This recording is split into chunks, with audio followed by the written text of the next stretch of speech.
new report indicates that reports of sexual assaults in the military have increased about 8% in 2014. But that might actually be good news because people feel comfortable enough to come forward when they are victims of sexual assault or rape. So let me give you the numbers. There are about 6,000 victims of reported assault in 2014. Compare that with just over 5,500 last year.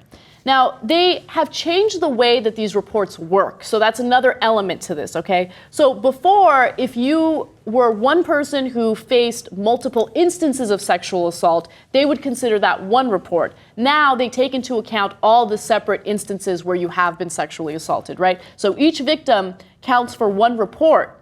But they also count every single, little instance that they've faced as a result of being in the military.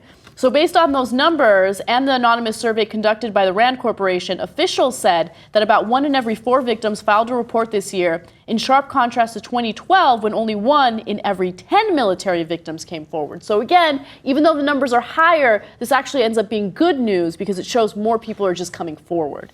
So think about that. I found that to be the most amazing part of this, right? So 3 out of 4 people get away with it, because of intimidation, commanding officer, you name it. There's a number of reasons, right?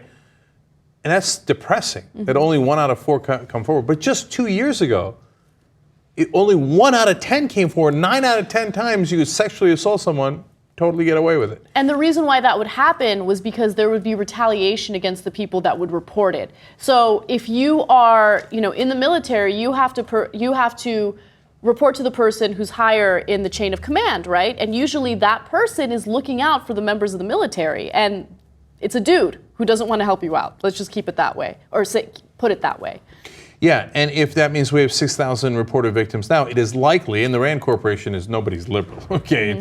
They're actually trying to figure out what actually happened here, as is the military. That means that there were probably actually 24,000 victims and only 6,000 reported. So this is a much bigger problem than we even realize. Absolutely. So let me give you the details on how many people have anonymously reported that they've been sexually assaulted in the military. These are not people who reported it, okay? 2 years ago, the anonymous survey conducted by the Defense Department found that about 26,000 service members said that they had been the victim of unwanted sexual contact. That does not mean that all those people had been raped. It's just unwanted sexual contact, okay? This year, the number dropped to about 19,000, including about 10,500 men and 8,500 women, which officials said suggested there was a trend of sexual assaults declining. Okay, so it went from 26,000 to 19,000. So you're seeing that amazing fact, which is that actually more men are sexually assaulted or have unwanted sexual contact than women. In the military. In the military. Now, obviously there's a lot more men in the military than there are women, so that's obviously an enormous factor. But it's not often acknowledged. It's not something that people talk about a lot. So when you talk about sexual assault in the military, all people assume that it's always an issue that is revolving around women and they are disempowered, etc. No, it's also about men. In fact, it's more so about men who are victims, right? And they also are afraid to come out because of the same exact issues: chain of command, intimidated, degraded, et cetera, et cetera. Yeah, I remember when the story first came out in 2012, it was a difficult story to talk about. A lot of people didn't want to hear about it. A lot of people denied that it was even happening, which is so stupid, right? Why would you pretend like you got raped in the military? But it's important to report on those things because now people who have been victimized feel comfortable coming out and reporting this, and they feel like there might be some justice in this case. Now, here's the biggest issue.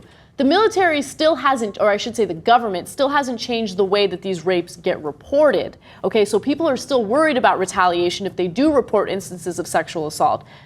Now, they're still trying to work on figuring that out, but let's hurry that process up a little bit. It's been years now. Exactly, and there's strength in numbers. So the more people that come out, the more likely it is that there will actually be something done about it.